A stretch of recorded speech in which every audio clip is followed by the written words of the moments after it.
Bon, ben, bonjour à tous. Je vois que vous êtes en train de vous connecter. Vous êtes déjà à peu près une cinquantaine. Donc là, nous sommes heureux d'organiser un webinaire sur le thème de l'IoT. Le thème général étant les promesses et les réalités de l'IoT. Alors, il y a eu en mai, le 4 mai, une première partie qui était consacrée aux applications. Et là, aujourd'hui, nous avons une deuxième partie qui est plus consacrée aux technologies. Donc, on va couvrir les technologies en général de l'IoT, LP1, cellulaire et satellite. Et pour cela, donc, il va y avoir 4 speakers. Donc, je vais vous présenter rapidement. Donc, les objectifs, c'est de couvrir l'intérêt des objets. Et en fait, on souhaite donc faire un panorama de ces technologies, comprendre les solutions mises en œuvre et parler du satellite. Donc, les 4 personnes qui vont parler pendant cette soirée, donc il y a Michel Davy qui a d'ailleurs participé à l'organisation de cette soirée et y compris la précédente sur les applications, qui va nous donner un rappel sur les technologies en général. Ensuite, on va avoir Françoise Petit-Réplumaz de Sierra Wireless qui va nous parler des modules et passerelles de l'IoT. Ensuite, Guillaume Vivier va nous parler de technologies cellulaires IoT. Il travaille chez Sequence en tant que CTO. Et enfin, Alexandre Tisserand nous parlera plus particulièrement des technologies satellitaires et de l'application à l'IoT, des présidents et CEO de Kineis. Voilà. Donc, je propose peut-être chacun peut dire quelques mots de présentation supplémentaire au début de son exposé. Et je laisse la parole à Michel. Alors peut-être pour expliquer un point, c'est comment ça fonctionne. C'est-à-dire que là, vous avez, je l'ai pas dit, un questionnaire et questions-réponses à votre disposition. Donc vous pouvez poser des questions. Vous êtes invité à poser des questions pendant les exposés. On essaiera de les traiter. Éventuellement, les speakers peuvent répondre directement à certaines de vos questions. Sinon, après 1 heure, on aura une table ronde vers 7h30 où là, on pourra traiter les questions les plus importantes pendant une durée d'une demi-heure. Donc chaque speaker pourra répondre aux questions que vous aurez posées. Voilà. Donc, Michel, je te passe la parole. Et bonjour à tous. Écoutez, je vais essayer en 10 minutes de vous faire un petit résumé des technologies de réseau de l'IoT, sachant que ça fait la suite de notre premier séminaire qui était consacré aux applications. Alors, là, j'ai repris des chiffres du GSMA concernant les connexions IoT, autrement dit, les perspectives qu'il y a. Bon, ce qui est intéressant là-dedans, plus que les chiffres même, on voit qu'on voit 25 milliards de connexions en 2025, c'est de comparer la croissance des 2 segments de marché qui sont le marché consumer et le marché industriel. Et on voit que la croissance est bien entendu, est plus importante, pratiquement 2 fois plus grande, si on fait entre 2017 et 2025, sur la partie industrielle que sur la partie consumer. Ce n'est pas une surprise parce qu'un certain nombre de gens pensent que le véritable avenir de l'Internet des objets, c'est plutôt dans les réseaux industriels et moins dans les réseaux résidentiels. Alors là, j'ai rappelé très sommairement une architecture très globale qu'on a dans les réseaux IoT. Alors, en fait, ça ressemble beaucoup au réseau cellulaire, hein. Vous avez à gauche une partie radio. Au milieu, vous avez une partie service de réseau ou un cœur de réseau, si vous voulez. Et ensuite, il y a toute une partie analyse des données, serveur applicatif, stockage des données, etc. Donc, on retrouve à peu près la même chose, que ce soit un réseau LPWA, donc non licencié, ou un réseau licencié. Ce qui est important à retenir, c'est que ces réseaux s'appuient tous sur le cloud pour offrir leurs services et que donc les différences, elles vont être essentiellement au niveau de l'architecture. Alors là, vous avez un transparent qui représente les différentes technologies d'IoT avec 2 paramètres. En horizontal, on a la consommation énergétique et en vertical, vous avez la couverture. Alors, on voit très bien qu'en haut à gauche, on a les LPWA, donc les réseaux Low Power Wireless Access du type Sigfox, LoRa, sur lesquels on va revenir rapidement. Grande couverture, faible consommation. Et on voit apparaître de l'autre côté une plus grande consommation, mais aussi une grande couverture pour les différents réseaux cellulaires dont nous allons parler dans la suite qui vous seront présentés. Donc, il y a des différences. Au milieu, vous avez du Wi-Fi, du Zigbee Wireless, etc. Mais ça, ce n'est pas les technologies d'avenir en matière d'Internet des objets, même si aujourd'hui, notamment dans le marché consumer, beaucoup de produits sont connectés en Wi-Fi plus qu'en Bluetooth. Alors, je vais vous parler de Sigfox. Ce qui est important à retenir sur Sigfox, c'est d'abord, c'est un modèle économique d'opérateur mondial. C'est leur propre technologie. Ils sont déployés dans plus de 70 pays. Je ne vais pas vous donner les détails sur le nombre de messages qu'ils envoient par jour et qu'ils reçoivent. Ce qui est intéressant de retenir, c'est qu'ils sont en bande non licenciée à 868 MHz en France et à 902 MHz aux États-Unis. Comme on l'a dit juste avant, faible consommation, grande couverture. Alors, en ce qui concerne LoRa, la technologie LoRa, il y a un développement dans plus de 100 pays. Ils utilisent une modulation à étalement de spectre, pareil, 868 MHz sont licenciés. Alors, ce qui est intéressant, c'est que ça, tout comme Sigfox, ça a été créé par des startups françaises. Et donc, c'est à retenir. Ils ont des réseaux maintenant dans un certain nombre de pays du monde. Alors, LoRa, c'est une technologie qui s'appuie sur la LoRa Alliance, dont font partie nombre d'opérateurs. En France, vous avez Orange et Bouygues Télécom. Donc, ce qu'il faut retenir, c'est que LoRa, c'est un petit peu similaire à Sigfox, mais c'est d'abord une plateforme technologique, mais avec un modèle économique extrêmement différent. Alors, les réseaux IoT cellulaires, en fait, ils existent depuis le siècle dernier. Ça fait très longtemps qu'on pilote des flottes de véhicules avec des modems GPRS ou Edge. Voilà. Et mon interprétation, là c'est moi qui interprète, c'est que la croissance du marché de l'IoT, l'apparition des technologies LPWA non licenciées, comme Sigfox et LoRa, ça a engendré une réaction des acteurs du marché cellulaire et qui ont pu dériver des technologies 2G, 3G, 4G, des solutions IoT pour être compétitives, mais avec comme objectif de reprendre le leadership et satisfaire le marché de l'IoT. Alors là-dedans, qui sont ces acteurs, les opérateurs, les équipementiers et les fabricants de composants. Alors, un autre transparent pour vous résumer les technologies, mais je ne vais pas vous le présenter parce que je pense que Guillaume va rentrer plus en détail en ce qui concerne tout ça un petit peu plus tard. Bon, enfin, les réseaux cellulaires, ils sont déployés, il y en a un peu plus de 130. Le LTE-M, c'est ceux qui sont moyen débit, on va dire, dérivés du LTE. Il y a plus de 40 réseaux aujourd'hui. Le narrowband IoT, qui est également dérivé du LTE, mais qui est avec un débit beaucoup plus faible, il y en a plus de 90. On retrouve des acteurs comme Orange en France, en Roumanie, en Espagne, SFR avec NB IoT en France, et Vodafone qui a mis ça dans toutes ses filiales. Alors, il y a quelques opérateurs qui déploient les deux technologies cellulaires. Il y a Orange en Belgique, par exemple, il y a Chunghwa et APTG à Taïwan, il y a Korea Telecom en Corée du Sud, etc. Et puis, ces déploiements, comme les technologies deviennent disponibles, ils vont se poursuivre dans les années qui viennent. Alors après, ce qui est intéressant, c'est de croiser les applications avec les technologies. Alors là, ça vaut ce que ça vaut, mais il y a toujours les smart cities qui restent un des marchés de l'Internet des objets importants, où les LPWA sont compatibles, mais le cellulaire aussi, bien sûr. Il y a tout ce qui est automotive, véhicules pilotés, etc. Ça marche bien avec le cellulaire. La santé, ça correspond bien aussi, bien qu'il y ait aussi des réseaux LPWA.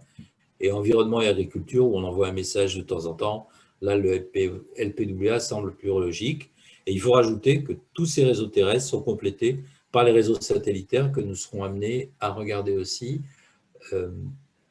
dans ces présentations. Moi, j'en ai fini. Je vous remercie.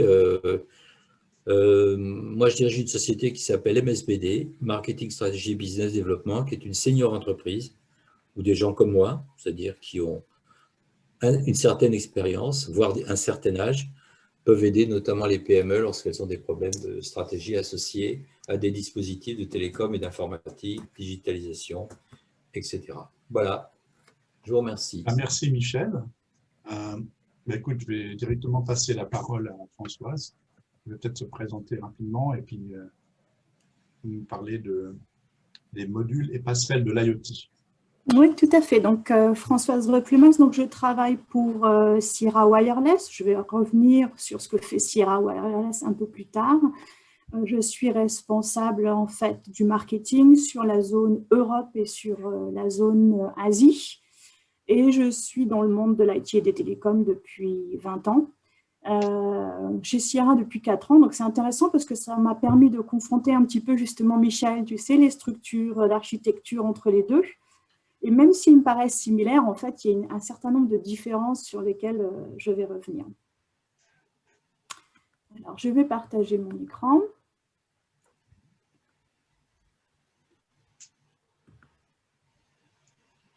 Bien, on voit. Est-ce que vous le voyez? On le voit, très bien. Ouais. Parfaitement, parfait.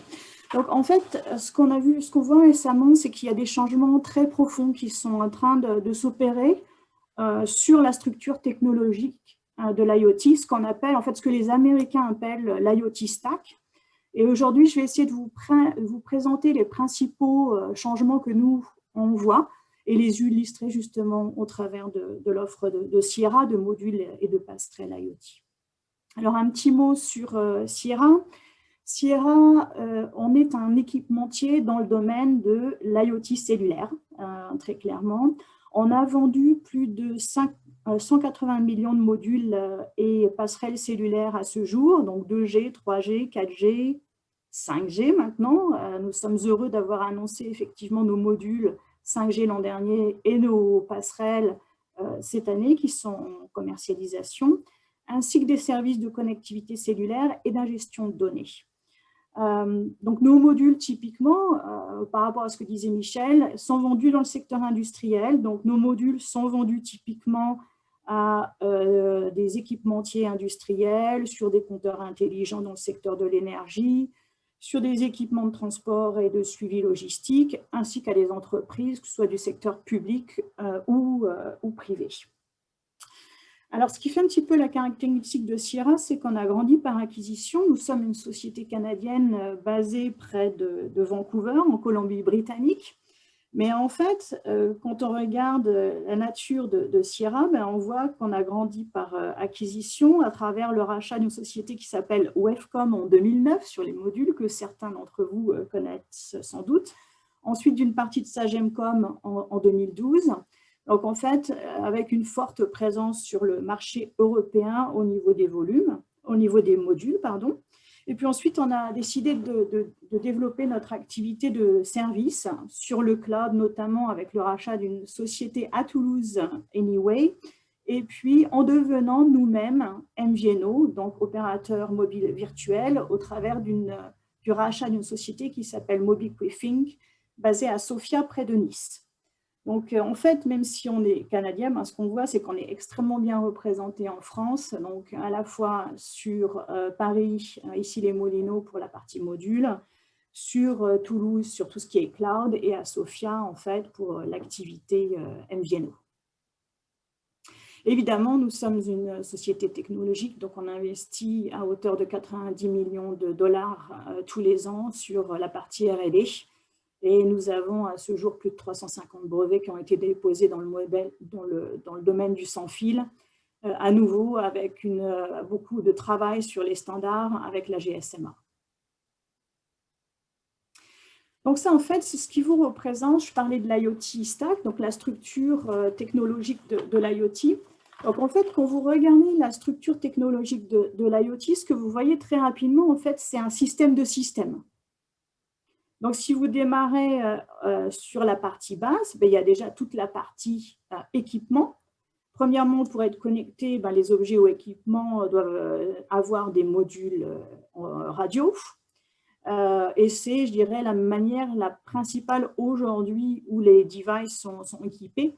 Il y a plus de 265 millions de modules IoT cellulaires qui ont été vendus en 2020. Donc, ça vous donne une idée du volume, avec une forte domination des modules 4G LTE, en particulier sur la zone Europe. C'est un petit peu le panorama est un peu différent sur la zone Asie, où il y a un peu plus d'NB-IoT, mais en Europe, c'est très dominé par la technologie radio 4G LTE, je pense sur laquelle Guillaume va revenir tout à l'heure. Deuxièmement, ce qu'on appelle les passerelles réseau, qui permettent d'établir en fait aussi un pont entre l'opérationnel et l'infrastructure IT dans une entreprise, dans notre cas en passant par le réseau cellulaire. Et donc ces passerelles, elles remplissent un certain nombre de fonctions critiques qui vont de la traduction des protocoles utilisés en local au chiffrement, en passant par le traitement et la gestion et le filtrage des données. Et puis, au niveau de l'équipement, un système IoT il a besoin aussi d'un réseau de communication, de services de connectivité. Alors, ça peut être, comme disait Michel, du Wi-Fi, du Bluetooth, ça peut être du cellulaire, ça peut être du LoRa. Nous, effectivement, chez Sierra, à nouveau, on est sur du cellulaire, mais c'est vraiment un service qui est critique pour connecter des appareils. Et puis ensuite, en fait, il faut avoir accès à la donnée, si possible au plus près des équipements. Donc là, ça demande un certain nombre de services d'ingestion de données. Donc là, on arrivait vraiment sur la partie données, donc ingérer et orchestrer des données vers le cloud, vers l'infrastructure existante. Donc là, ça peut être effectivement, pour n'en citer que quelques-uns, ça peut être du Microsoft Azure, ça peut être de l'Amazon Web Services, ce sont les deux principaux, mais après, il y en a encore beaucoup d'autres. Et puis, tout ce qui consiste à l'analyse des mégadonnées avec de l'intelligence artificielle. Puis après, effectivement, on arrive sur le sujet que vous avez abordé pendant la première séance au mois de mai, toute la partie applicative. Donc là, à la fois au niveau de la plateforme qui va être utilisée, qui est fonction effectivement du domaine, mais aussi de l'application, mais aussi de l'activité. Alors, ce qui est marrant, ce qui est intéressant dans cet IoT Stack, c'est que beaucoup d'attention est mise en fait sur les applications. Effectivement, c'est ce qui fait dériver des revenus de manière directe. Mais tout ce qui est en dessous est extrêmement critique parce qu'en fait, si on n'a pas l'infrastructure nécessaire au niveau des équipements et au niveau des données, on ne peut absolument rien faire. Donc, ce qui peut apparaître comme la plomberie, en fait, du dessous, est extrêmement critique au bon fonctionnement de l'IoT. Et un des points que j'ai remarqué, effectivement, quand je compare les réseaux purement télécoms, notamment orientés consumer, et quand je regarde ce qui se passe sur l'IoT, pour moi, ce qui m'a frappé en arrivant chez Sierra, c'est le degré de complexité qu'il y a pour construire ce stack. En fait. Il y a une complexité qui est très forte, même si aujourd'hui, il y a des standards, il y a des protocoles qui sont de plus en plus utilisés. Le degré de complexité sur cet IoT stack est extrêmement fort. Il fait appel à des expertises très, très différentes. Par exemple, quand vous êtes au niveau des modules et des passerelles, vous avez besoin d'ingénieurs qui fassent des développements embarqués. Et puis après, vous avez vos équipes d'ingénieurs au niveau du cloud qui sont complètement sur des systèmes basés sur des API. Donc, par rapport à cette complexité, ce qu'on voit vraiment en termes de tendance, il y a beaucoup d'acteurs à l'heure actuelle qui cherchent justement à simplifier ce stack de différentes manières. Donc moi, je vais un petit peu vous présenter nous ce qu'on voit comme complexité principale et comment on le simplifie. Et ça vous donne, je dirais, une vue déjà globale du système, sachant qu'effectivement, Sierra, nous, on se positionne à la fois au niveau de l'équipement et l'ingestion de données. Alors là, c'est plutôt pour un titre illustratif, parce que je pense que moi, j'aime toujours voir des choses concrètes. Donc là, vous voyez simplement les différents types de modules et de passerelles qui sont offerts chez Sierra. Donc, on a à la fois des modules industriels basés sur les différents types de technologies radio, et puis également des modules à large bande, donc ça, en particulier sur la partie 5G. Et puis ensuite, on a des passerelles cellulaires qui sont ultra compactes, à nouveau en 3G, 4G, qui sont certifiées pour fonctionner vraiment partout au travers du monde. Et puis des routeurs qui sont, eux, beaucoup plus performants à très haut débit. Donc, on voit aussi à travers de l'offre qu'elle s'adapte en fait à un certain niveau d'application. Parce qu'effectivement, en fonction de la complexité du type d'application que vous allez avoir, et en fonction de la mobilité typiquement requise, vous n'allez pas faire appel au même type de solution. Alors, je parlais aussi de l'offre de connectivité cellulaire. Ce que nous avons fait pour essayer justement de simplifier l'approche globale, c'est que nous avons développé une offre de service de connectivité cellulaire qui nous est propre et qui a été conçue pour l'IoT. Alors, qu'est-ce que ça veut dire? Parce que dans la majeure partie des cas, je dirais, les personnes qui développent des objets connectés pensent à utiliser la connectivité qui est offerte par l'opérateur local. Donc, en France, ça pourrait être un Orange, ça pourrait être effectivement SFR, ça pourrait être un Bouygues, enfin voilà. Par contre, ça pose un certain nombre de limitations par rapport à des sociétés qui voudraient développer mondialement. Donc, en fait, nous, on a développé une offre qui fonctionne avec plus de 600 opérateurs de réseau dans le monde, donc desservant plus de 190 pays. Et ce que cette offre fait, c'est qu'elle bascule, le service bascule sur le meilleur réseau disponible, quelle que soit la localisation de votre équipement. Donc, si c'est sur le territoire français, si par exemple la connectivité avec Orange se coupe, ça va basculer sur un autre réseau. Enfin, j'aurais pu donner un autre opérateur. Si la connectivité avec un opérateur A tombe, ça bascule sur un autre. Ça bascule toujours sur le réseau où, en fait, où il y a la meilleure connectivité. Donc ça, c'est une très grosse différence avec, je dirais, des réseaux cellulaires consumer, puisque là, on cherche à apporter une qualité de service irréprochable. De la même manière, un objet qui est mobile, qui va passer d'un pays donné à un autre, va basculer sur un autre opérateur. Donc, par exemple, si on passe de la France à la Suisse, en arrivant en Suisse, ça va basculer sur du Swisscom. Donc, en fait, ça permet à la fois cette offre d'avoir une couverture mondiale et puis également d'avoir une très, très bonne qualité de service pour ces objets IoT. Alors, par rapport à la complexité du stack IoT, il y a une initiative qui est vraiment importante à nos yeux, c'est tout ce qui tourne autour de l'eSIM. Donc, ce que ça veut dire, c'est Embedded SIM, c'est des cartes SIM embarquées, mais ce n'est pas une carte physique. Donc, en fait, ça vous permet de programmer des réseaux d'opérateurs et de pouvoir à distance les modifier.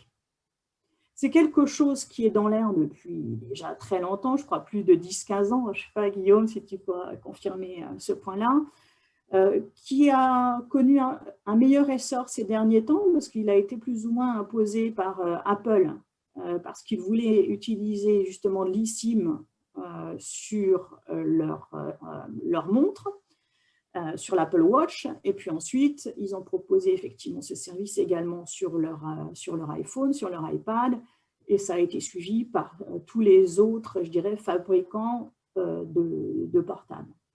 Donc, en fait, ça a démarré l'eSIM beaucoup sur le segment consumer, et puis ça commence à prendre son essor maintenant sur le segment de l'automobile, par exemple. Toutes les voitures aujourd'hui ont des eSIM embarqués pour des différentes raisons. Initialement, parce que ça permettait aux fabricants automobiles à distance de provisionner les services et de les activer. Et puis, ça permet aussi d'activer des services d'urgence. Donc ça, c'est quelque chose qui est aussi imposé par la réglementation. Et nous, on le voit se développer beaucoup dans d'autres segments industriels.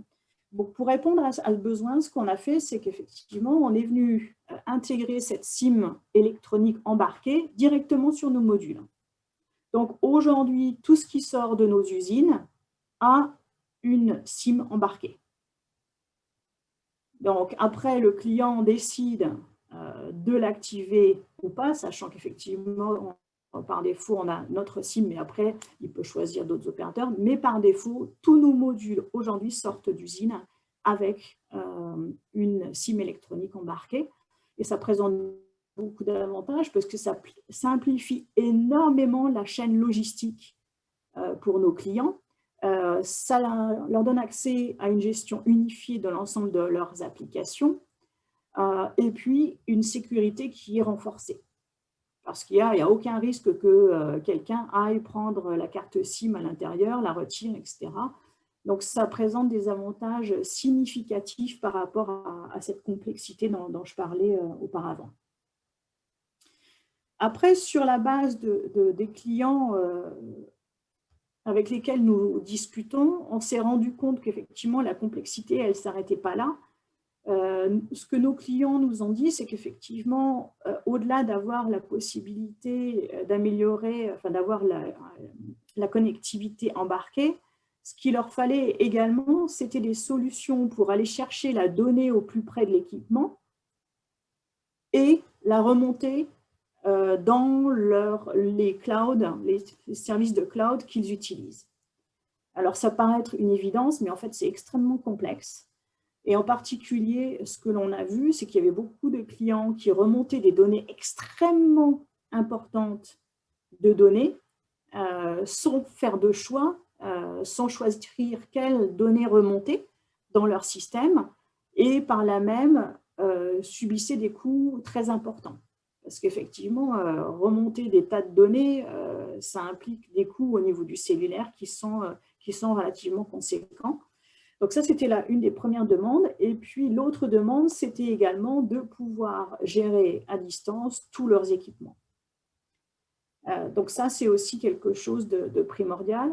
Donc ce qu'on a fait pour essayer à nouveau de simplifier cette approche, c'est qu'on a construit une offre préintégrée qui s'appuie sur des API. Ce que ça veut dire qu'un développeur cloud qui a l'habitude d'utiliser des langages de programmation, ces langages de programmation habituels, n'a pratiquement plus besoin de connaître les langages de développement sur tout ce qui est embarqué, mais à partir de ces API, il va pouvoir décider des use cases, les configurer, faire remonter les données dont ils ont besoin. Donc, c'est une mise à disposition d'API dans un langage qui permet des développements beaucoup plus rapides.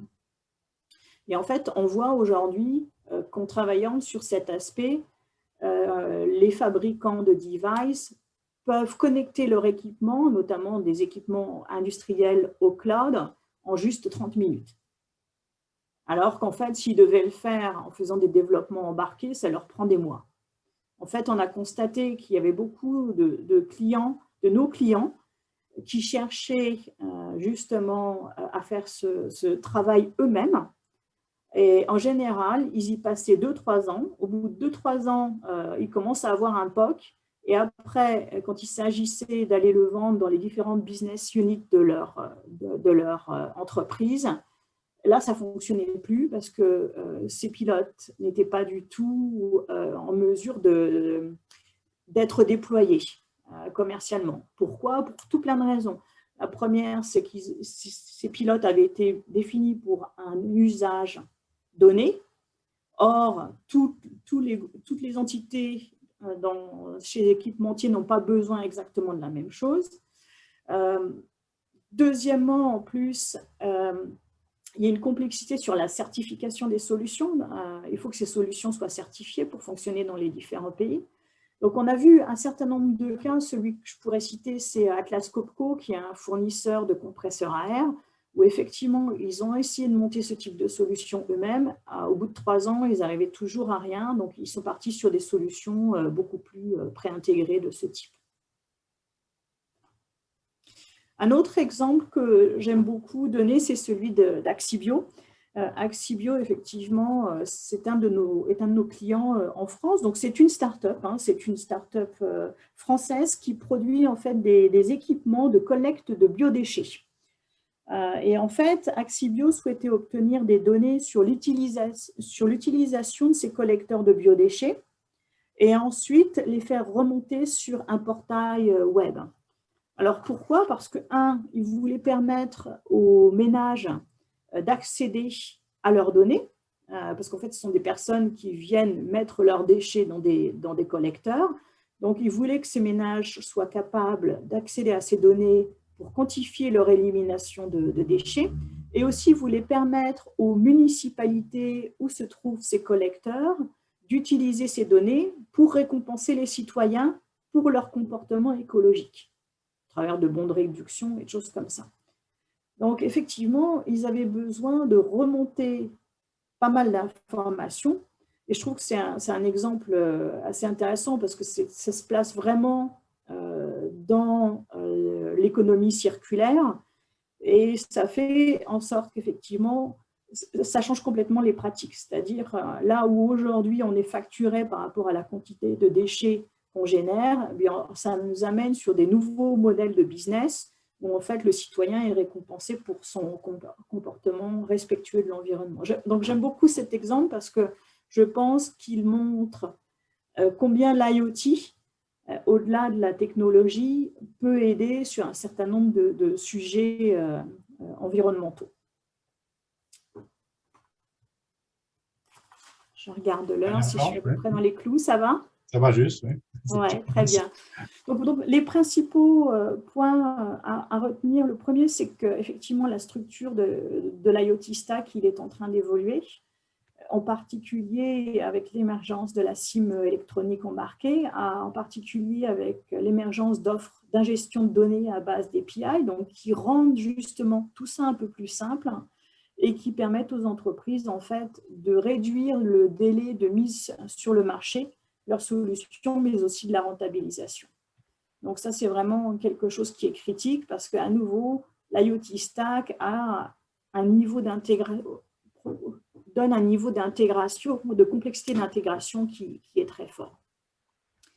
Et pour ceux d'entre vous, effectivement, qui souhaitent connecter des équipements, s'il y a quelques recommandations que j'aimerais faire, la première, c'est de faire justement l'expérience de ce type de technologie pour voir ce qu'elles peuvent vous apporter et puis ce qu'elles peuvent apporter à vos clients et surtout d'impliquer vos développeurs parce qu'à la fin de la journée, c'est eux qui vont devoir mettre en place ces solutions. De ne pas forcément attendre la technologie de demain, parce que c'est vrai qu'aujourd'hui, il y a beaucoup de buzz sur la 5G, mais on sait déjà faire beaucoup de choses sur la 4G. Donc, il y a vraiment beaucoup de choses déjà qui peuvent être travaillées en développant des prototypes. Et puis, la troisième chose, c'est effectivement d'éviter d'essayer de le faire par vous-même en mode, ce que les Américains disent do it yourself, nous on parle de mode bricolage. Mais c'est vrai que nous, de notre expérience, ce qu'on voit, c'est que c'est tellement complexe que ça prend vraiment beaucoup de temps. Et je pense qu'il y a beaucoup d'acteurs sur le marché, Sira en fait partie, mais il y en a d'autres, de toute façon, qui cherchent à apporter des solutions préintégrées pour simplifier ces déploiements. Et je pense que c'est quelque chose qui est critique pour gagner du temps. Bon, je te remercie. C'était effectivement très intéressant d'avoir un panorama un peu global sur ce qu'on peut apporter l'IoT cellulaire. Donc maintenant, alors, vous avez vu qu'il y a des questions et réponses qui arrivent, donc certaines ont déjà été répondues, elles peuvent aider à des éléments de réponse éventuellement, et puis n'hésitez pas à en poser d'autres. C'est comme ça qu'on va pouvoir fonctionner par la suite, à un moment du débat. Donc je vais passer la parole à Guillaume Vivier qui va nous parler de l'IoT à nouveau en général et de ce que fait Sequans, et peut-être te présenter rapidement au début. Bonjour à toutes et bonjour à tous. Est-ce que vous m'entendez? Est-ce que vous voyez? Oui, très bien. Tout est bon? C'est bon, et on voit bien la planche. Alors, je vais mettre ça. Non. Donc, je m'appelle Guillaume Vivier, je suis CTO chez Sequans Communication. Sequans Communication, c'est une vieille start-up, on va dire, de 14 ans ou plus, 18 ans, je crois, maintenant, qui fabrique des composants électroniques, donc du chipset, et aussi des modules dans le domaine de la 4G et de la 5G. Donc, on est à la fois vendeur de chips et vendeur de modules. Et j'ai tendance à dire de plus en plus qu'on est le dernier en Europe à faire du composant dans le monde cellulaire parce que ST Ericsson a disparu, Intel a jeté l'éponge. Et donc, finalement, du côté du terminal, il ne reste plus grand monde qui dispose des compétences pour faire un composant complet, à la fois numérique, RF et avec le logiciel embarqué, pour faire du modem côté terminal. Donc là, le but de mon propos, ce n'est pas de vendre Sequans, mais de vous parler plutôt d'IoT cellulaire. Et je vais commencer par revenir à la base, c'est-à-dire aux définitions, parce que récemment, en fait, avec l'introduction de la 5G qui est capable de faire tout et n'importe quoi, j'ai l'impression et je ressens qu'il y a une grande confusion sur tout ce qu'on appelle IoT et les mots un petit peu associés. Donc, je vais essayer de poser mes définitions et de lever quelques biais dont j'ai l'impression qu'il existe actuellement. Donc, l'IoT, c'est l'Internet des objets et en reprenant Wikipédia, c'est la possibilité de connecter tous les objets du monde physique à l'Internet et de les connecter entre eux. Donc, globalement, ça couvre tous les objets, que ce soit un capteur de température ou que ce soit une voiture connectée, par exemple. Ça peut être des tout petits objets ou des très gros objets. Et le premier biais, c'est que lorsqu'on parle d'IoT, la plupart des gens considèrent que ce sont des petits objets, donc des capteurs de température, des actuateurs, des contrôleurs, enfin, des petites choses en fait, qui demandent des petits débits et qui ont besoin finalement de très peu et la connectivité doit être vraiment très limitée au passage de quelques messages ou de quelques commandes et doit être très basse consommation.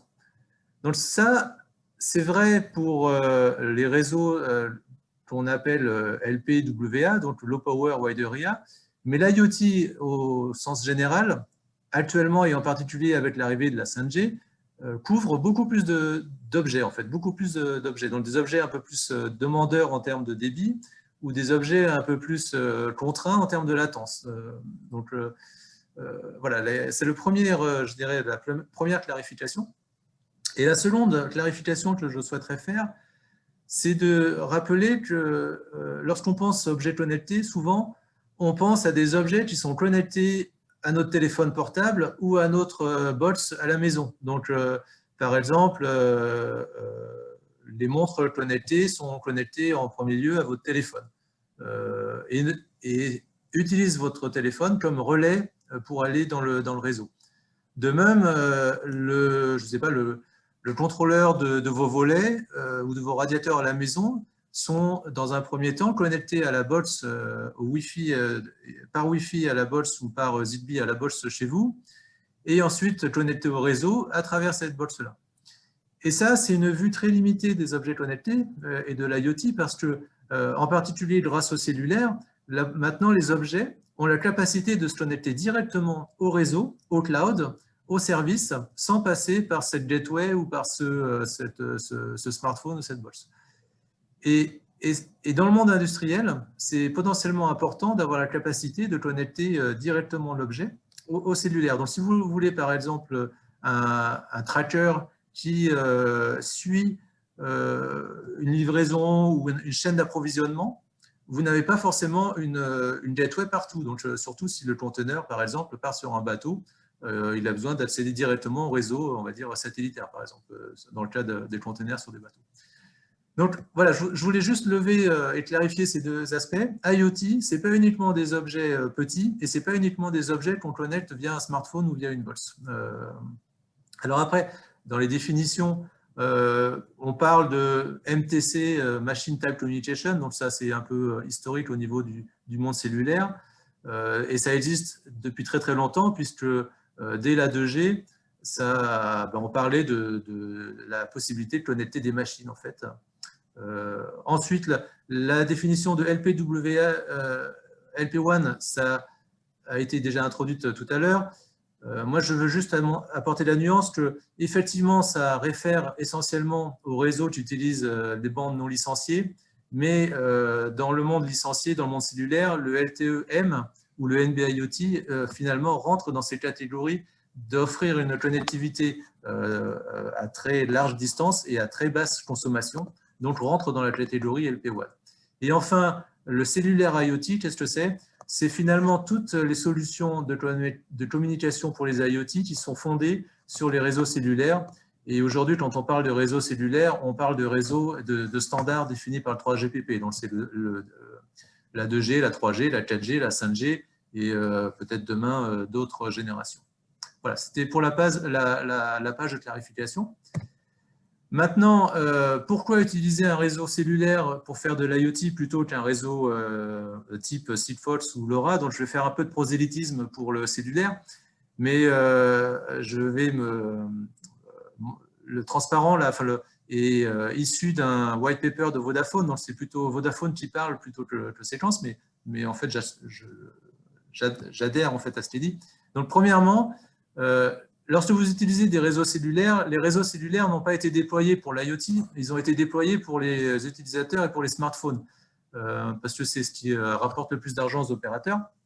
Et donc, dans ces déploiements sont souvent nationaux, vous avez des couvertures très bonnes et sont très denses, en particulier dans les zones denses où il y a beaucoup d'utilisateurs.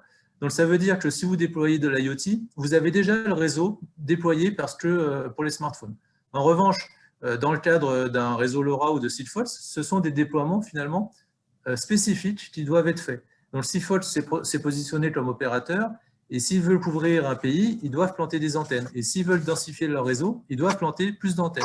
Et ça, c'est un problème potentiellement de couverture et de scalabilité finalement, comparativement aux réseaux cellulaires qui sont déployés pour finalement d'autres usages.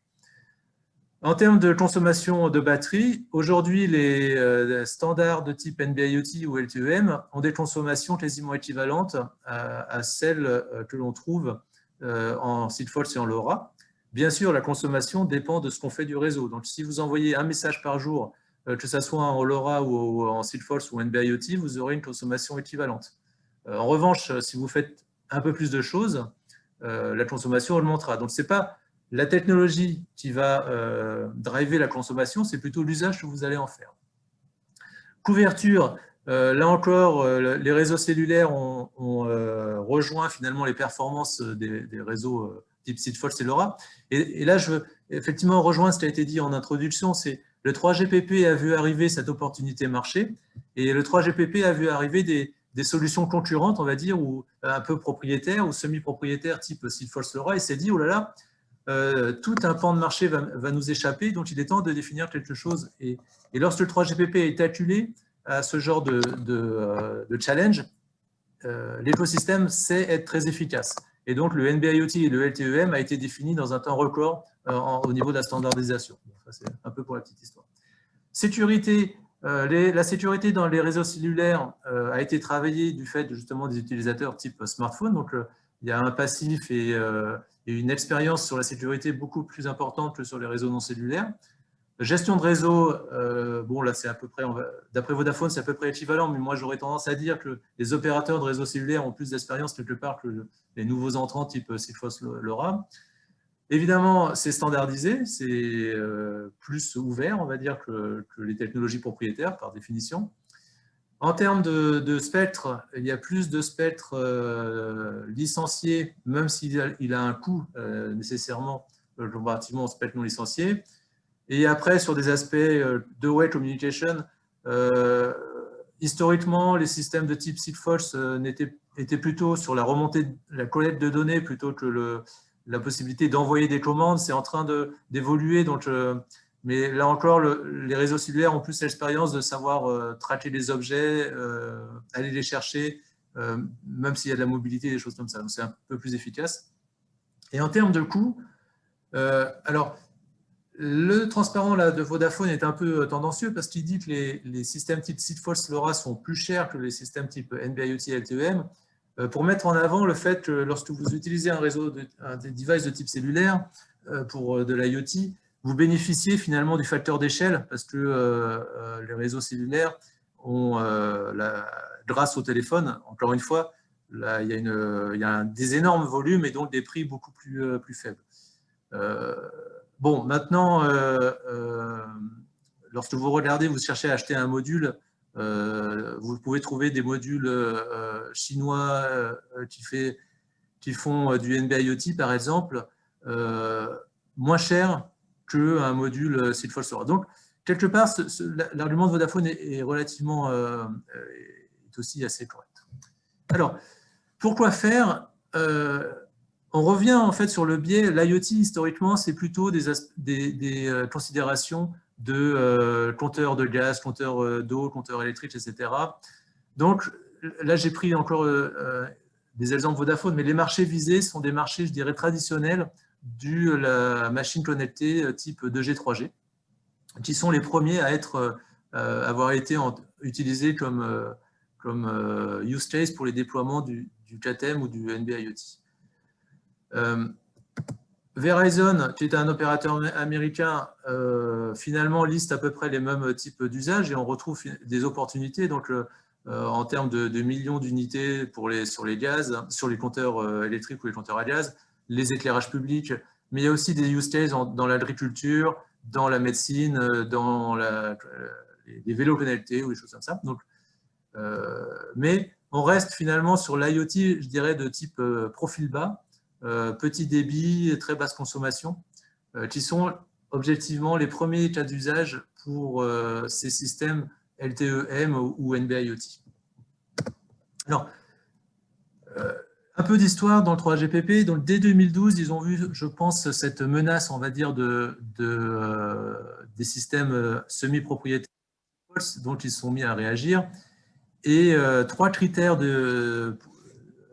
exigences en fait de la conception des solutions type ChatM et NB-IoT ont été: je veux une durée de batterie au moins de 10 à 15 ans sur des batteries standards.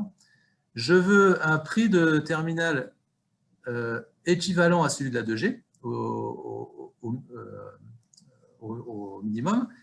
Et je veux une amélioration de la couverture et de la pénétration quasiment supérieure de 20 dB à ce que est capable du 2G ou du 3G. Donc, c'était vraiment les trois drivers de la conception des solutions du 3GPP pour faire du cellulaire IoT qui ont été finalement le catégorie M et le NB-IoT. Alors, en termes de, juste pour mettre des chiffres, et mes collègues pourront me corriger, mais aujourd'hui, on a des modules LTE-M ou des modules NB-IoT dont le prix est de l'ordre de modules 2G, 2G ou 3G. Donc, c'est vraiment, vous avez en fait des modules ChatM, donc fondés sur la technologie LTE qui est de la 4G, à des prix équivalents de ceux de la 2G, 3G quasiment. En termes de consommation, on arrive effectivement en pratique à 7 ans de durée de batterie. Alors, encore une fois, ça dépend de l'usage qu'on en fait. Hein. Si vous faites du streaming de musique, ce qui est plus ou moins possible avec du ChatM, vous n'allez pas atteindre les 10 ans de batterie. Si en revanche, vous faites de la remontée de messages, 2 messages, 3 messages par jour, vous atteignez assez facilement les 10 ans ou les 20 ans enfin, les 15 ans, on va dire, de durée sur batterie. Et en termes de pénétration, vous avez aujourd'hui la possibilité de mettre dans vos caves des modules ChatM ou NB-IoT qui communiquent relativement bien avec le réseau, même si votre cave est à 10 ou 15 mètres sous terre dans un environnement assez complexe.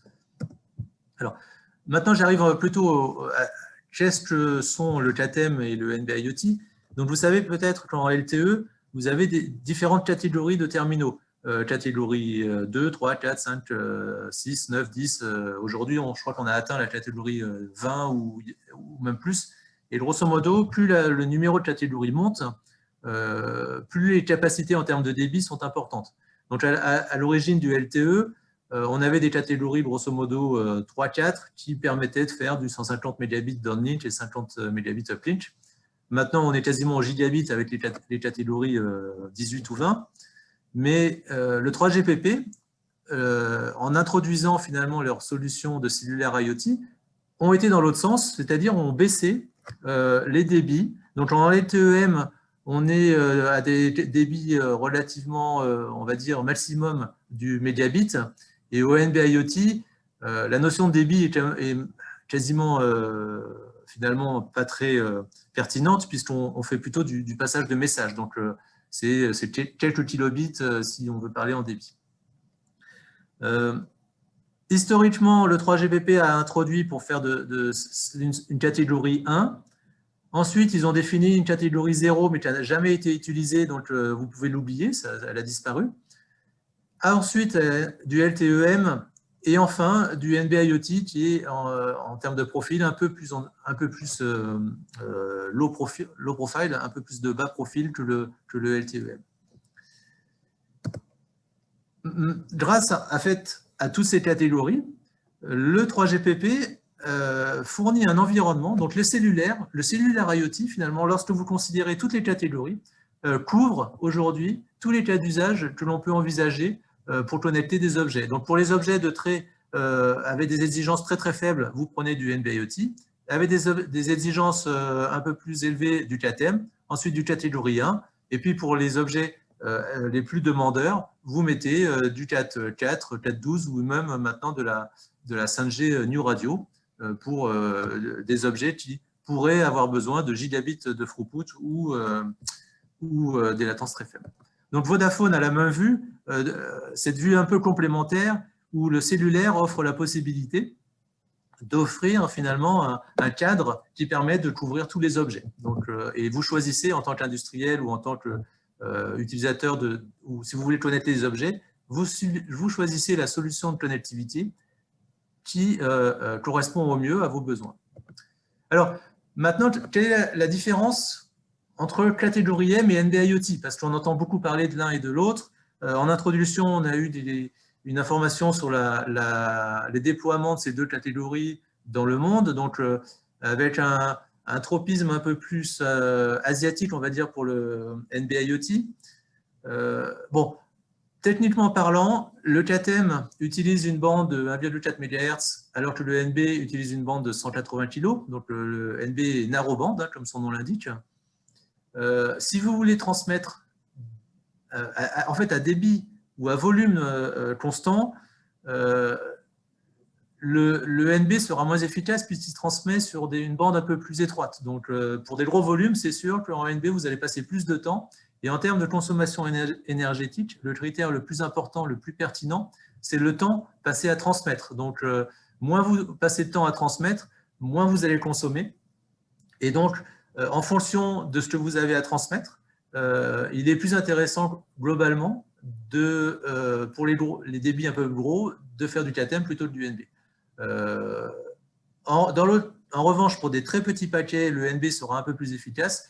Et aussi, le NB, IoT, est un peu plus efficace puisqu'il peut répéter beaucoup plus que le CAT-M et donc aller plus profond en fait, dans des conditions de propagation un peu difficiles. En termes de mobilité, le NB-IoT ne supporte pas la mobilité. Il supporte la resélection, mais pas la mobilité, donc, alors que le CAT-M supporte la mobilité.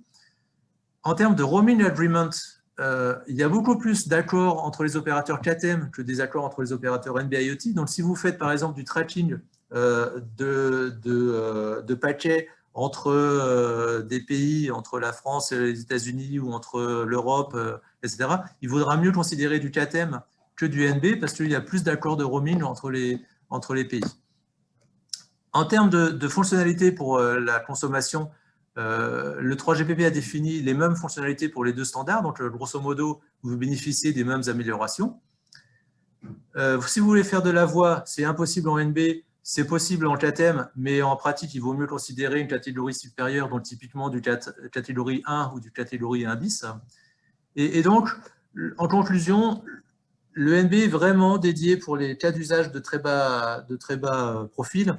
Et j'ai même des anecdotes en Chine où il y avait où le NB-IoT était fortement poussé. Ils se sont rendus compte que ça pouvait être insuffisant pour certains cas d'usage, typiquement les vélos en libre service. La latence était tellement élevée en NB-IoT que lorsque vous déposiez votre vélo, vous deviez attendre 1 heure avant d'avoir la confirmation que le vélo avait été bien déposé. Donc, ce n'était pas forcément viable. Et ils sont revenus typiquement sur du CAT-M ou des systèmes un peu plus efficaces. Alors, accélérer là, juste pour conclure, là, je crois que tu as encore 3-4 planches. Mais... Oui, je conclus, merci. Donc, je passe rapidement sur cette planche, c'était pour expliquer la consommation de puissance, juste pour dire que tout avait été fait pour peu consommer.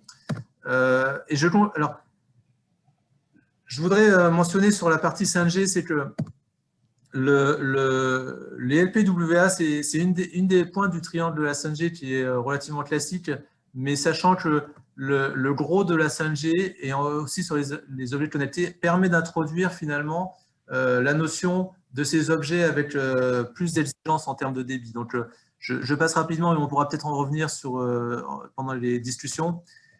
Et les évolutions à venir au niveau du cellulaire sont d'introduire des versions un peu plus adaptées pour le monde industriel, des versions un peu plus adaptées pour le monde satellitaire et pour faire une sorte de solution commune à la fois sur les réseaux terrestres et les réseaux non terrestres, ce qui est particulièrement intéressant si on va avoir une couverture mondiale.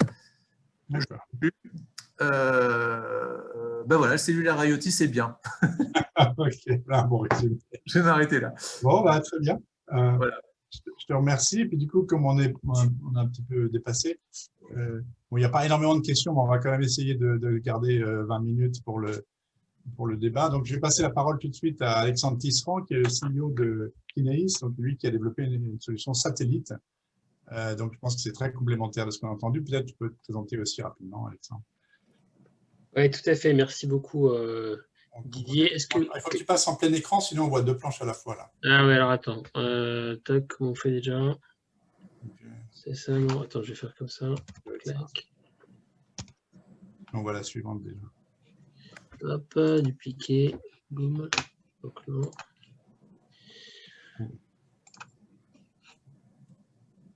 Non, ça marche pas. Je vais y arriver.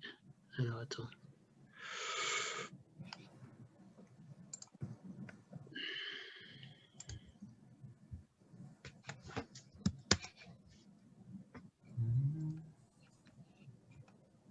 Ouais, si je vais en bas, plein écran, ça peut pas marcher. Le truc, c'est que… Tac. Voilà. Clac.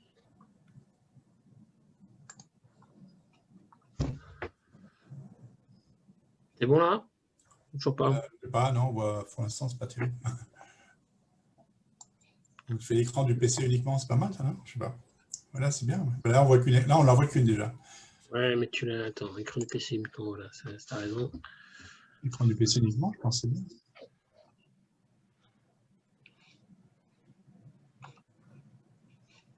Non, toujours pas? Bon, enfin, on voit, alors on n'en voit qu'une, mais ça va. Ouais, non, mais attends, dans ce cas-là, je vais pas faire comme ça. passer à l'écran, mais tu peux pas le Je vais faire. faire, ouais. Okay. Comme ça, ce sera encore mieux. Clac. Vas-y. Hop. Allez. Ah oui, là, c'est bien. Ok. Bonsoir à tous, merci pour l'invitation. Donc, effectivement, moi, je m'occupe un peu de sujets satellitaires. Donc, je suis Alexandre Tisserand, ingénieur télécom. Je fais une carrière un peu dans le public et dans le privé, pas mal sur les sujets numériques.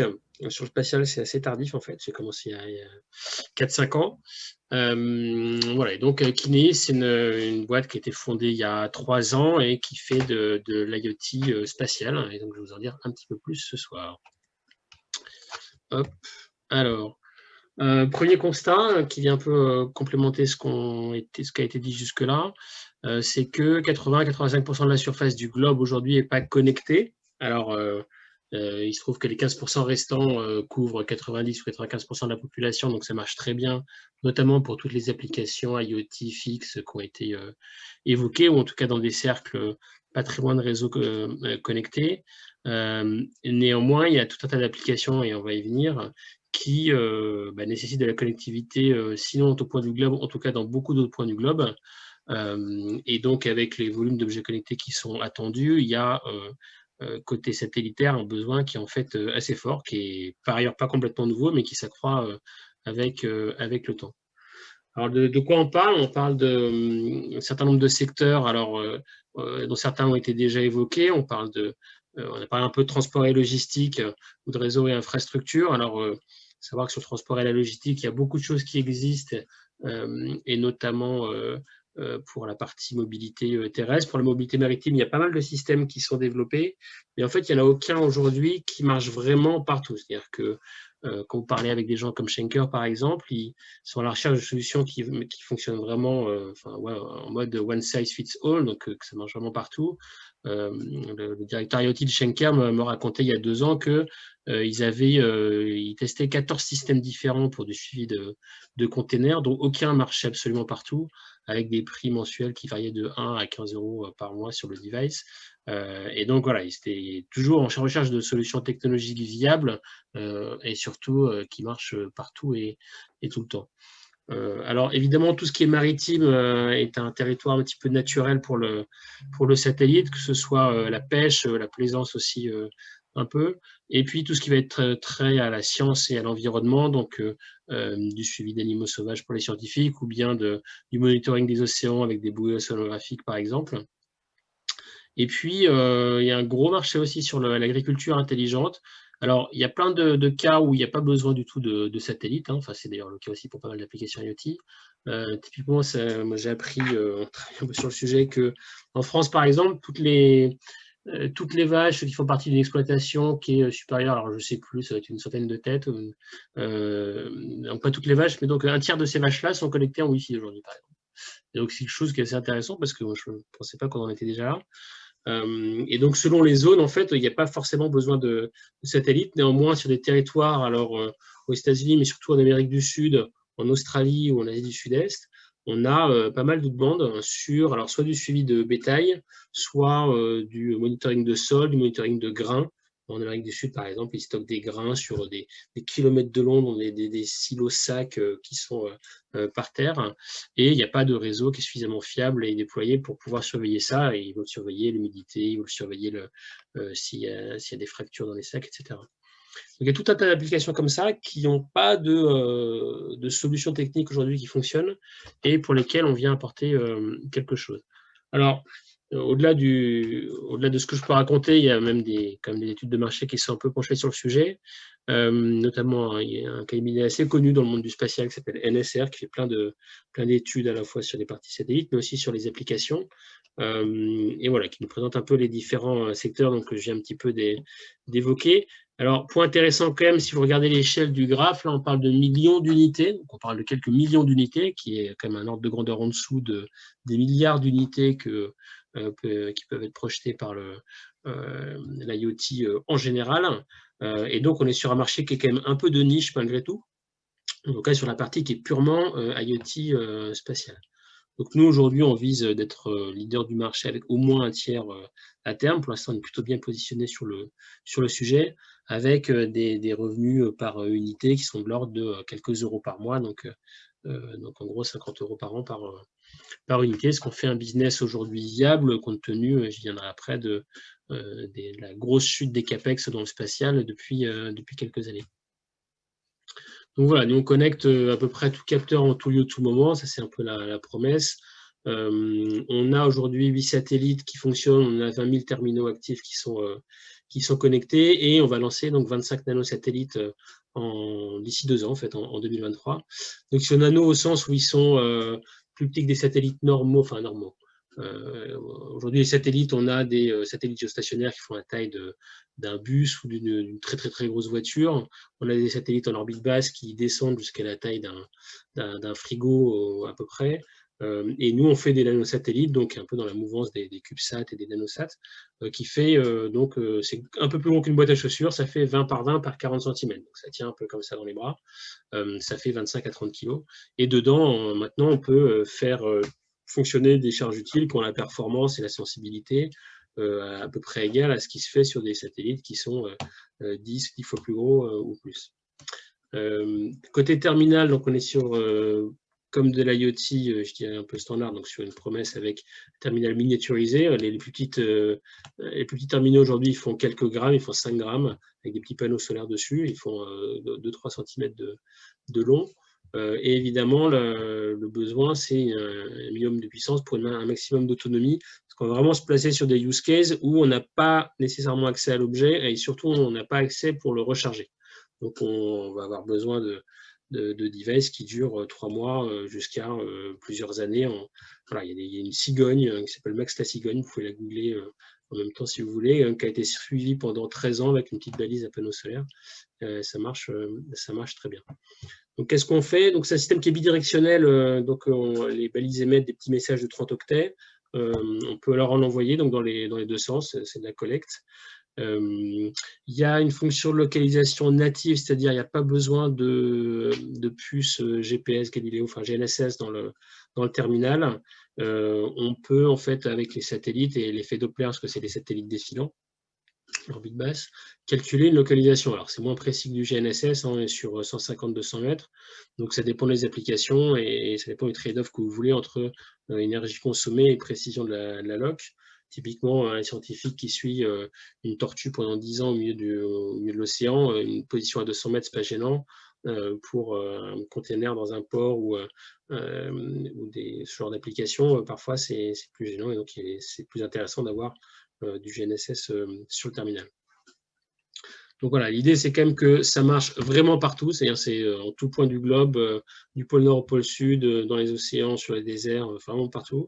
Il n'y a pas de zone blanche, il n'y a pas de roaming et il n'y a pas, c'est du direct to satellite, c'est-à-dire que le device il communique, il envoie un message, c'est reçu par le satellite, ça ne passe pas par une gateway qu'il faut installer au sol et qui ferait ensuite du backhaul satellite. Si, c'est bon. Donc voilà, ça c'est à droite, c'est l'image du satellite là, dont je disais tout à l'heure qui faisait 20 par 20 par 40. Donc ça c'est la boîte jaune qui fait 20 par 20 par 40, qui fait 25 à 30 kg. Donc on a déjà 8 satellites aujourd'hui qui fonctionnent. Et donc on est sur un temps de revisite qui est de l'ordre de 1h30 et qui sera du quasi-temps réel en 2023, donc qui est très très satisfaisant pour énormément d'applications. Donc c'est pas du temps réel. Et donc le temps de revisite, c'est le temps moyen qui s'écoule entre le passage de deux satellites. C'est-à-dire que vous avez un satellite qui se lève à l'horizon, il passe au-dessus de votre tête pendant un quart d'heure environ, et ensuite vous attendez le suivant. Aujourd'hui, avec 8 satellites, il faut attendre 1h30. En 2023, on aura du coup un satellite visible à peu près la moitié du temps. Et en termes de fréquence, donc on est sur de l'UHF, on est sur de 400 MHz, qui sont les bandes du système Argos, dont on est opérateur désormais depuis 2 ans. Système qui parle peut-être à certains d'entre vous, hein, qui a été créé dans les années 80, donc qui date un petit peu, et qui a permis de suivre tout un tas de choses, des animaux, des bateaux, des skippers du Vendée Globe aussi. Voilà. Donc on a récupéré ce système-là, c'est les satellites qui sont en orbite, on peut se connecter dessus, on a 20 000 terminaux, et donc on lance ces 25 nanosatellites pour densifier le réseau, accroître la performance, donc la revisite, on aura plus de bandes passantes, et donc derrière on vient baisser les prix, enfin baisser les coûts et donc baisser les prix, et vraiment dans un objectif de démocratisation et de massification de cette connectivité qui était jusque-là un peu réservée à sinon une élite, en tout cas une niche un peu spécialisé compte tenu du prix du service. Donc voilà, c'est ce que je disais. Nous, on est vraiment opérateur. Hein, on construit un réseau et on l'opère. Notre réseau, il est dans l'espace. Nos stations de base sont là-haut. Donc opérateur satellitaire, fournisseur de connectivité globale. Et donc on a été créé donc, en 2018. On a levé 100 millions d'euros l'année dernière pour financer le projet. Une belle levée de fonds public-privé, assez historique dans le spatial. On a du coup derrière été nommé au French Tech Next 40, donc ça nous a fait pas mal de pubs, c'est très bien. Et donc 2023, lancement de la constellation complète pour faire fonctionner tout ça. Voilà, et donc à quoi elle nous sert la levée de fonds au-delà de recruter des gens, surtout la production et le lancement des 25 nanosatellites. Aussi les stations sol comme autour du globe, c'est-à-dire que les satellites, quand ils reçoivent une donnée, après ils la retransmettent au sol et la retransmettent à des stations, donc des paraboles, hein, qui sont mises sur une vingtaine de sites autour du monde. Et donc, faut les acheter, les déployer. Et donc, ça sert aussi à ça. Et puis enfin, ça nous permet bien sûr de construire toute l'infrastructure IT de distribution de données, sachant que, alors je ne sais plus la sémantique qui a été utilisée dans les précédentes présentations, mais vraiment on transporte la donnée, on livre de la donnée brute, enfin brute au sens où elle est quand même mise en forme et on a des formats de messages qui sont propres et on développe des connecteurs pour se connecter à des plateformes de cloud diverses et variées. Mais après, on ne va pas faire de services aval, d'analyse de données, d'intelligence et de services métiers. Ça, on laisse ça à des partenaires comme CLS, par exemple, avec qui on travaille, ou d'autres, il y en a plein selon les verticales, qui font des choses super intelligentes et beaucoup mieux que nous. Donc nous, on se concentre sur ce qu'on sait faire. Voilà, donc en chiffres, on a créé à 3 ans, on fait 7 millions de chiffre d'affaires, on a une cinquantaine aujourd'hui, 20 000 terminaux actifs, j'en ai parlé. Là, c'est la structure du capital pour vous donner une petite idée. Donc, c'est moitié public, enfin, un petit peu moins de 50% public, parce que c'est majoritairement privé. Côté public, on va avoir le CNES, évidemment, BPI France, et puis l'IFREMER, Institut de recherche dans la mer. Et côté privé, donc CLS, de là où on est issu, parce que CLS avait été créé dans les années 80 pour commercialiser le service Argos. Depuis, ils sont très très largement développés. C'est une ETI qui fait 800 personnes, 130 millions de chiffres. Ils sont présents dans 26 pays. Ils font beaucoup de services aval pour le coup et de traitement de data à partir de différentes sources satellitaires, pas du tout que de l'IoT, mais de l'imagerie de radar. Bon, enfin, je vous laisserai aller voir si ça vous intéresse. Mais donc, ils sont complètement intéressés à ce qu'on fait puisque nous, on leur vend de la connectivité. Ils en achètent aussi à d'autres fournisseurs sur d'autres segments pour leurs besoins clients. Rapidement, pour terminer, là. Ouais, je vais arriver au bout. Donc, bon, on vend un peu de hardware, mais c'est surtout pour permettre à des fabricants de terminaux d'intégrer la connectivité, parce que nous, on ne fabrique pas les terminaux, on a un écosystème de fabricants sur lequel on s'appuie. Voilà, on a quand même des kits de dev qu'on peut utiliser. Je finis juste par un ou deux use cases. Là, voilà, on a par exemple un use case avec Vinci et une boîte qui s'appelle Exotic System qui a pris un asset tracker donc, du marché dans lequel elle a mis le petit module Kineis et qui permet de faire du suivi d'agents de chantier, donc après du fleet management et tout ce qu'on peut faire avec la data qui remonte depuis les agents de chantier dans des sites qui ne sont pas couverts. Typiquement, là, c'est sur des sites canadiens par les réseaux terrestres. Un deuxième exemple, et puis j'en ai fini, j'accélère un petit peu, qui est de la protection de ressources halieutiques, c'est du suivi en fait de bateaux de pêche artisanale. Donc la pêche artisanale, c'est les pirogues là, que vous voyez sur la photo, c'est des embarcations qui font 10 mètres de long. Il y a juste un moteur dessus, ils partent 15 jours en mer à 80 km des côtes.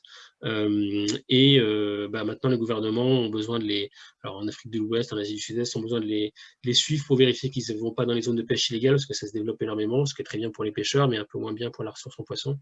Et donc voilà, donc, il y a un device qui est développé, si vous voyez en bas à droite, il y a aussi un service qui est développé là pour le coup par CLS pour interagir avec les autorités. Et donc voilà, on est en phase de production de série et de déploiement sur ce sujet-là. Voilà, je suis un peu vite sur la fin, mais si vous avez des questions, n'hésitez pas. Très bien, on va venir aux questions. Voilà, merci. Je vais peut-être passer la parole à Michel, qui a peut-être noté une première question. Oui, j'ai une première question qui s'adresse à tous les intervenants. La question, elle est simple, elle a été posée par un des participants. Quid de la cybersécurité de bout en bout sur l'Internet des objets, en particulier pour des objets qui sont des simples capteurs de pollution ou autres. Voilà. Est-ce que vous pourriez tous commenter sur ces aspects cybersécurité, si je peux me permettre, d'une manière plus générale sur la sécurité dans les systèmes IoT que vous utilisez, aussi bien les terrestres que les satellitaires? Je vais commencer comme j'avais la parole, j'enchaîne. C'est une question hyper importante parce que la sécurité, elle est primordiale. Alors, sur la partie satellitaire, l'accès au satellite, il est pas simple et il se fait avec des balises, des protocoles et du chiffrement qui est difficilement reproductible. Les données sont descendues de manière chiffrée, et donc jusqu'à la transmission à l'utilisateur. Le lien le plus critique, je dirais, c'est l'objet lui-même. Et ça va dépendre du fabricant de terminaux sur comment est-ce qu'on y accède. Et puis, la manière dont l'objet communique avec le satellite. Et nous, on a typiquement des cas d'usage qui sont différents. C'est-à-dire qu'on va avoir des utilisateurs qui ne veulent pas de chiffrement. Typiquement, toujours mon scientifique qui suit sa tortue, son seul critère, c'est l'optimisation de l'énergie. Et donc, les données, elles sont en clair. Donc, si vous voulez récupérer les données de la tortue, vous n'y allez pas très loin, vous la récupérez, mais ils s'en fichent un peu. Et à l'inverse, évidemment, on a des clients institutionnels pour qui c'est clé. Et là, on va faire du chiffrement de bout en bout sur les objets. Okay. Est-ce que Guillaume peut compléter éventuellement ou François? Alors, sur l'aspect sécurité, c'est évidemment un problème important à considérer. Mais là encore, je suis désolé, je vais faire un peu de prosélytisme pour les cellulaires IoT, mais les réseaux cellulaires ont l'intérêt que c'est un réseau géré par l'opérateur, par définition. Et l'opérateur pour entrer dans un réseau opérateur, vous avez une seule gateway. Et déjà, ça limite les risques en comparaison à par exemple, des objets connectés en Wi-Fi où c'est directement des passerelles ou des nœuds beaucoup plus publics quelque part. Donc, le fait de faire du cellulaire, déjà, apporte une sécurité par design, on va dire. Sachant en plus que le 3GPP se préoccupe des aspects sécurité hacking et a mis en place des solutions. Alors, elles ne sont pas forcément parfaites. Et dans l'IoT, effectivement, le maillon faible, ça peut être des trucs tout cons, c'est-à-dire que sur l'objet, le mot de passe, c'est de l'admin ou du root ou des choses comme ça. Et ça, il y a une grosse éducation à faire au niveau des fabricants d'objets, à savoir de mettre en place une sécurité minimale pour l'utilisateur. En termes de composants, en termes de firmware, il y a toutes les mesures prises donc du Secure Boot, du Secure Upgrade, qui utilisent des des tueurs de sécurité qui sont au fin fond de l'ASIC, donc plus ou moins inviolables. Donc, les moyens sont mis en place pour garantir une sécurité maximale au niveau du standard, au niveau de l'ASIC, au niveau du module, au niveau de l'objet. Voilà, c'est plus l'interface utilisateur qu'il faut travailler et l'utilisateur lui-même qu'il faut éduquer en termes de sécurité. C'est un peu, j'enfonce un peu des portes ouvertes, mais c'est notre compréhension. D'accord. Après, ce qu'on pourrait peut-être ajouter, effectivement, moi je suis complètement d'accord avec toi, sur le cellulaire, il y a un haut degré de sécurité. Également pour tout ce qu'on appelle firmware over the air, donc la possibilité de mettre à jour les appareils à distance. Les niveaux de sécurité sont extrêmement forts.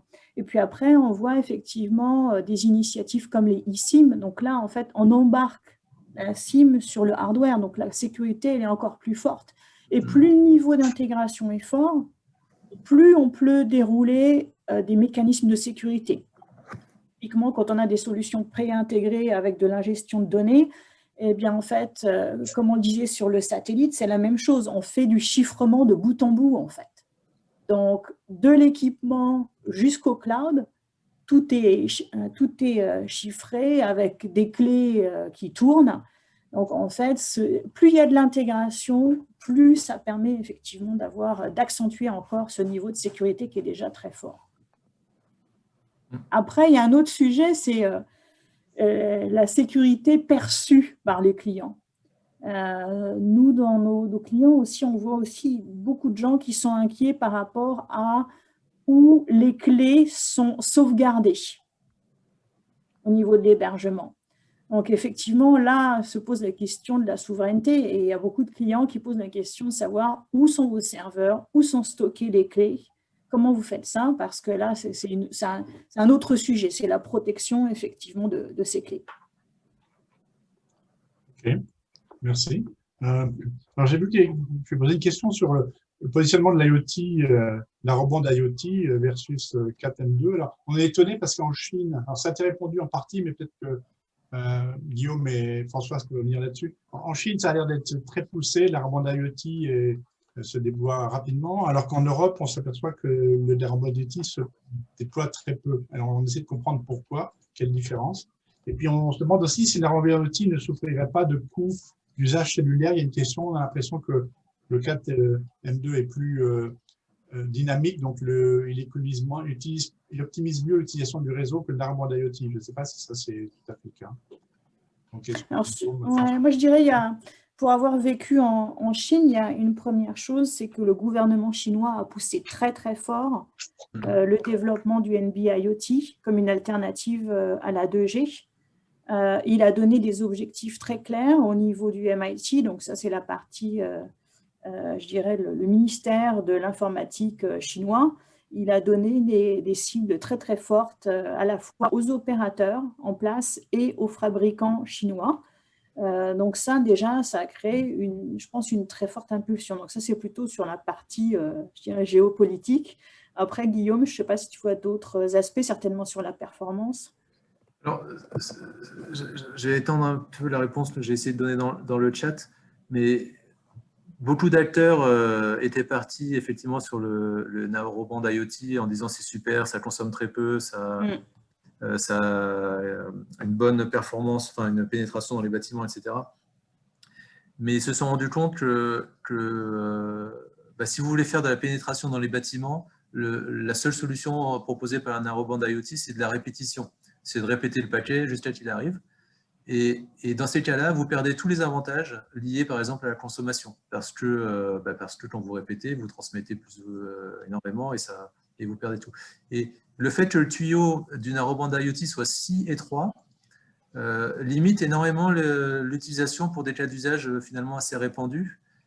Et enfin, ça c'est vu, on va dire ça c'est vu de l'utilisateur, mais vu de l'opérateur, le narrowband IoT prend aussi pas mal de capacité au niveau du réseau parce que il suffit que vous répétiez un petit peu parce que vous êtes dans une couverture pas très bonne et dans ces cas-là, vous ne pouvez pas mettre énormément d'utilisateurs sur le tuyau. Donc, ça pose un problème de capacité, ça pose un problème de bande passante et finalement, pour un coût quasiment équivalent, le CATM résout beaucoup de ces limitations. Donc, un opérateur comme Vodafone, qui était parti à fond dans le narrowband IoT, aujourd'hui, il est en train un petit peu de rétro-pédaler en disant finalement, le CATM, c'est pas mal. Et c'est ce qu'on s'aperçoit. Et même en Asie, il y a une tendance à peu près équivalente sur, on essaye un petit peu, alors soit on pousse le narrowband IoT, on essaye que le 3GPP ait des solutions un peu plus efficaces, ils définissent NB1, NB2, peut-être NB3 dans quelques temps, mais c'est vraiment limite pour quelques cas d'usage le NB, et c'est assez limité, c'est un peu notre point de vue. Et Françoise parlait de mise à jour de firmware. Sur du KTM, vous pouvez le faire over the air, ça ne pose pas de souci, de façon sécurisée. Sur un narrowband IoT, c'est un peu plus long, un peu plus compliqué parce que le tuyau est très très fin. Donc si vous voulez télécharger, uploader un firmware pour mettre une mise à jour de sécurité ou une mise à jour quelconque, ça va prendre du temps et c'est un petit peu moins possible. Voilà, c'est un peu toutes ces raisons qui, à mon avis, justifient un déploiement un peu moins, je dirais, actif en Europe, contrairement aux pays asiatiques.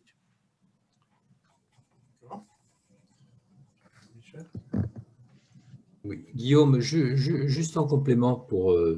est-ce que ta perception de l'évolution du marché est que le narrowband IoT va un peu être comme les technologies Sigfox ou LoRa, réservé à un certain nombre d'applications et que l'essentiel du marché, en tout cas cellulaire, sera adressé par le LTE catégorie M. Est-ce que c'est ça que tu es en train de nous dire c'est comme ça que tu vois les choses dans les années qui viennent? C'est l'impression c'est effectivement ce que l'on ressent, que le NB sera limité à quelques cas d'usage et que le gros du marché sur l'IoT, en tout cas de remplacement des IoT 2G, 3G par exemple, elles seront faites par du KTM. Et je pense que côté Sierra Wireless, de base aussi, tous les modules NB IoT ou KTM sont multi-modes. Donc finalement, ça offre la possibilité, on offre finalement un module qui peut faire les deux. Donc c'est vraiment le choix quelque part de l'opérateur ou de l'utilisateur final de déployer la technologie qui lui semble la plus appropriée. C'est exact. Effectivement, les modules sont dual mode. Donc vous êtes en train de nous dire tous les deux qu'en matière de coût, il n'y a pas beaucoup de différence entre un module IoT, NB IoT et un module LTE catégorie M, et qu'à la limite, vos stratégies des deux côtés, c'est plutôt de développer des modules qui font les deux. C'est ça? Nous, nos modules font effectivement les deux. Après, effectivement, faire qu'un module NB IoT, c'est probablement moins cher, mais après, tu as des problématiques induites par cet usage auquel faisait référence Guillaume, qui nécessitent de l'optimisation et des choses qui ne sont pas très simples à faire et qui sont coûteuses. Donc, et l'argument d'utiliser les bandes de garde pour le NB IoT vous paraît quelque chose d'intéressant ou à la limite, c'est les spécificateurs qui se sont fait plaisir? Je ne connais pas, je sais pas en Asie comment sont déployés les réseaux NB IoT aujourd'hui. À ma connaissance, en Europe, les quelques réseaux qui sont déployés le sont in-band, enfin non pas en bande de garde, ou de façon potentiellement pour remplacer les canaux GSM. Donc, lorsqu'il y a du refarming ou de la transition entre canal GSM ou fréquence GSM vers de la 4G, là, le NB IoT peut avoir un sens, puisque les canaux ont été designés en 180 kHz pour exactement remplacer un canal GSM. D'accord. En fait, il y a des questions maintenant, peut-être pour Alexandre, puisque là, sa technologie est moins standard. En fait, elle ne l'est même pas, elle est propriétaire. Donc, certaines questions arrivent sur quel type de technologie utiliser, est-ce que ça ressemble à du LoRa, est-ce que ça ressemble à du cellulaire. Puis j'ai envie de poser la question plus généralement, est-ce que c'est une limitation d'être propriétaire, d'une solution propriétaire, ou est-ce qu'il va y avoir une concurrence accrue lorsqu'il y aura des solutions, on parle de non-terrestrial network, c'est-à-dire d'une narrowband IoT par satellite, du 4M2 par satellite. Comment tu vois l'arrivée de ces concurrents potentiels? Oui, c'est une bonne question. J'ai aussi une question à la fin là, sur la durée de vie. J'ai commencé par ça. Sur la durée de vie, on est sur des satellites de 8 ans. Donc voilà, il faudra renouveler la constellation à cet horizon-là, ce qui est plutôt long pour des nanosatellites, d'habitude c'est plutôt 3-4 ans maximum. La télémaintenance, il n'y a pas grand-chose à faire. Enfin, de temps en temps, il faut surveiller et on peut faire quelques opérations software, quelques reboots. Et il y a quelques manœuvres surtout à faire sur les satellites pour éviter d'autres satellites si jamais, même si c'est quand même assez rare. Voilà, et donc la maintenance. De toute façon, la maintenance, on ne peut pas faire de maintenance hardware, un peu par définition, parce que c'est un peu loin. Et donc, effectivement, on fait tout ce qu'on peut pour les maintenir en vie et la qualité de service la meilleure jusqu'au bout. Mais en général, c'est un peu tout ou rien. C'est-à-dire qu'il n'y a pas, à la fin du satellite, une performance qui se dégrade, des interruptions de service, puis il tombe. Ça va quand même assez vite, quoi. Donc, quand il commence à plus être bien, c'est rapidement fini. Et donc, sur les modulations, etc., donc, c'est du spectre 3, donc c'est des modulations BPSK, QPSK, avec un peu de travail, des algos un peu spécifiques qui, pour certains, héritaient du système Argos, mais qui ont été pas mal améliorés. Il y a des nouvelles modulations qu'on est en train de développer justement pour la constellation de nanosatellites. Voilà. Donc voie montante, voie descendante, les deux. Et qu'est-ce qu'il y avait voilà, oui, pardon. Et donc sur le milieu par satellite, oui, donc, bonne question. Là, nous, c'est notre première génération de constellation qui, en fait, s'appuie sur l'héritage Argos, si j'ose dire, donc qui permet de faire quelque chose de backward compatible déjà avec l'existant, les terminaux déjà déployés, et de déployer des nouveaux terminaux à moindre coût et surtout avec un time to market important, enfin rapide, je veux dire. Maintenant, oui, on est assez en veille, enfin, c'est plus que de la veille, en fait, on suit beaucoup les travaux qui peuvent se faire. Alors, au 3GPP, ça commence, ça commence. Il y a pas mal de gens qui discutent depuis longtemps, mais en tout cas, la convergence technique, elle n'y est pas du tout là pour l'instant. Elle dépend de pas mal de trucs, notamment de bandes de fréquences qui sont aujourd'hui pas définies, qui le seront peut-être en 2023 à la prochaine Radiocom. Prochaine conférence Radiocom. Et donc, si Standard doit voir le jour à un moment donné, oui, carrément, nous, on se positionnera sur le sujet. Donc, c'est pour ça aussi qu'on fait dès maintenant, en fait, on monte des petits programmes de tests de nouvelles modulations sur de nouvelles fréquences, sur 1 ou 2 nanosats expérimentaux pour tester des choses, pour se préparer et être là le jour J pour pouvoir faire ça. Donc évidemment, s'il y a des standards, il y aura forcément plus de monde, il y aura forcément plus de concurrence, mais à l'inverse, les standards, donc il y aura aussi des coûts qui seront normalement moins importants parce qu'il y aura plus de gens à servir. Donc là, on verra, il y aura peut-être aussi d'autres positionnements à choisir. Aujourd'hui, on est coopérateur. Peut-être qu'on ira aussi dans le service sur une ou deux verticales sur lesquelles on sera spécialisé. Bon. Il y a pas mal de schémas d'évolution possibles. C'est pas un sujet facile, l'IoT par satellite, en termes notamment de collision de messages et donc de gestion de. Ça dépend en fait vachement de la taille de la bande de fréquence, et donc la grosse bataille, elle est surtout sur la fréquence en fait, pour l'instant. Il y a des aspects techniques sur les modulations et les protocoles, mais de mon point de vue, c'est avant tout quelle fréquence on utilise et qui va l'avoir et comment on y accède qui va déterminer un peu le sujet. D'accord. Très bien. Michel, peut-être que tu as d'autres questions qui te pour relayer? Alors, il y a une question complémentaire pour toi, Alexandre, qui est venue, qui était de donner des indications sur la partie back-office de votre solution. C'est-à-dire, est-ce que vous offrez une plateforme qui fait de l'intermédiation avec les clients, qui fournit les données? Est-ce que ça fait partie de votre offre aujourd'hui? La distribution de données, elle se fait alors soit par plusieurs moyens. On a des API pour ça. On peut faire du push sur des solutions cloud un peu standard. On peut faire du push chez le client aussi, mais il faut développer le connecteur qui va avec. Donc c'est plutôt pour des grands clients. Et on a pour des besoins notamment de petits volumes une interface où on peut voir les data, une interface web où on voit les data, on peut les positionner sur une carte, etc. Mais pour les gros volumes de données, c'est directement de l'API en push ou en pull qui fonctionne, quoi. D'accord. Je pense qu'on a à peu près couvert les principales questions. Il y en a qui étaient plus pointues, qui ont été répondues directement par les speakers. Donc, comme il est justement 20 h, on va peut-être finir à l'heure. Est-ce que un des speakers veut faire un commentaire ou rajouter un éclaircissement par rapport à une de ces questions? Non, peut-être pas. Bon, moi, je trouvais ça très intéressant. J'ai appris quelques points importants justement sur les différentes solutions cellulaires qui sont finalement pas aussi simples à choisir. Le rôle du satellite que je suis d'assez près et qui va peut-être effectivement aussi rejoindre le cellulaire un jour, ça peut être intéressant, sachant qu'aujourd'hui il y a quand même aussi pas mal de compétition dans les systèmes cellulaires eux-mêmes. Ouais. Un point que j'ai pas précisé. Il y a presque trop des constellations satellites IoT en ce moment.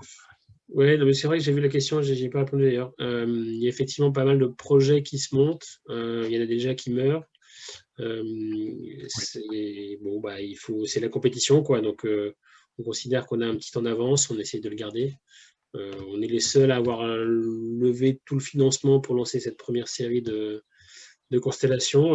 Peut-être qu'il y en aura d'autres, mais pour l'instant, je pense qu'on est pas mal positionné.